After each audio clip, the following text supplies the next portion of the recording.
Hola amigos, ¿cómo están? Buenos días. ¿Puede Alberto Fujimori regresar a la prisión a la luz de la reciente resolución de la Corte Interamericana de Derechos Humanos que se pronunció respecto del indulto humanitario? Sostengo que sí. Las razones son básicamente las siguientes. Lo primero que hay que destacar es que la Corte Interamericana ha señalado de que Alberto Fujimori fue condenado por nuestros tribunales internos por delitos de lesa humanidad. Esto es un aspecto muy importante de resaltarlo porque, como ustedes recordarán, mucho se ha discutido sobre si él fue o no condenado por ese tipo de delitos. Entonces, la Corte señala, para quienes estén interesados, Fundamento 54, que es por graves violaciones a los derechos humanos. En segundo lugar, ¿procede el indulto humanitario?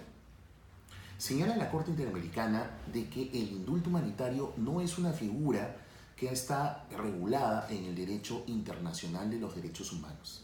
Sin embargo, reconoce, a la luz incluso de su propia jurisprudencia, de que las personas que están privadas de su libertad tienen una especial protección de su derecho a la salud, de su derecho a la integridad física y de su vida.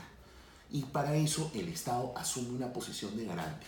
Sin embargo, señala la Corte que si el Poder Ejecutivo ejerce una facultad discrecional de otorgar un indulto a una persona que además ha sido condenada por graves delitos de graves violaciones de los derechos humanos, señala la Corte de que el tema médico, el tema de salud, debe ser totalmente extremo.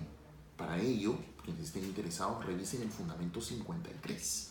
Por eso es que dice la Corte que el Estado en esos casos debe agotar todas las posibilidades de poder otorgarle a ese interno las condiciones más eficientes y efectivas de la protección a su salud, porque la liberación debe ser el último de los remedios y no el primero, porque tiene que sopesar pues el derecho a la salud con el derecho de las víctimas al acceso a la justicia para que no caiga en impunidad.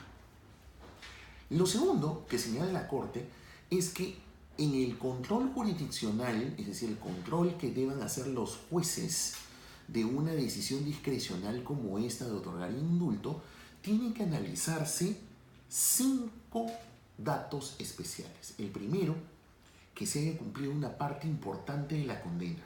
En segundo lugar, que se haya pagado la reparación civil. Como ustedes recordarán, Alberto Fujimori no ha cumplido con la reparación civil. En tercer lugar, que se analice la conducta del condenado cuando fue procesado en el esclarecimiento de los hechos. En cuarto lugar, el reconocimiento de la gravedad de los delitos perpetrados de cara a la rehabilitación. Y finalmente, cuál es el impacto, el efecto social de la liberación y en particular de la persona de las víctimas de este tipo de delitos.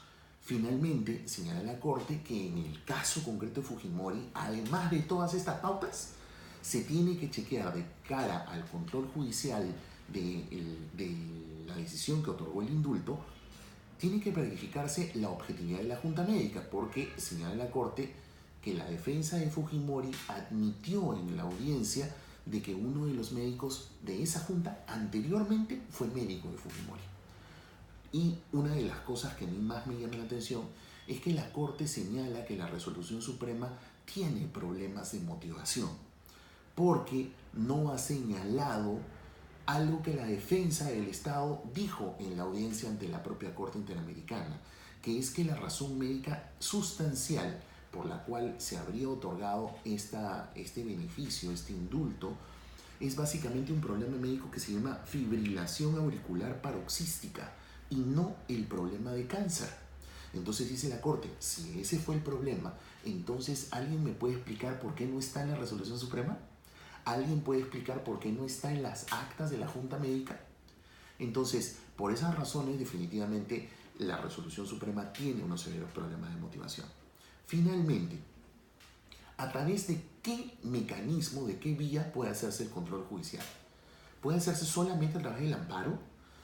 La Corte dice que puede ser el amparo, pero no descarta cualquier otra vía de control judicial.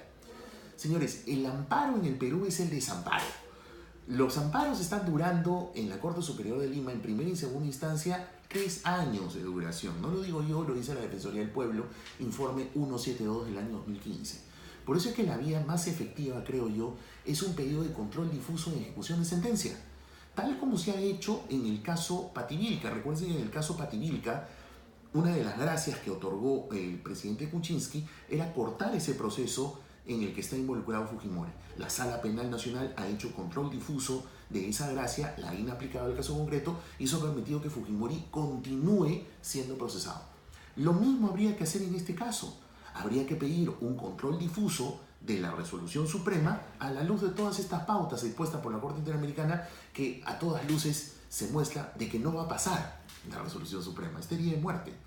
Entonces con eso, esta resolución suprema sería inaplicada al caso concreto, cesaría sus efectos y Fujimori entonces tendría que regresar a prisión.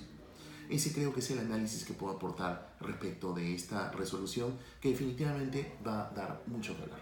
Muchas gracias.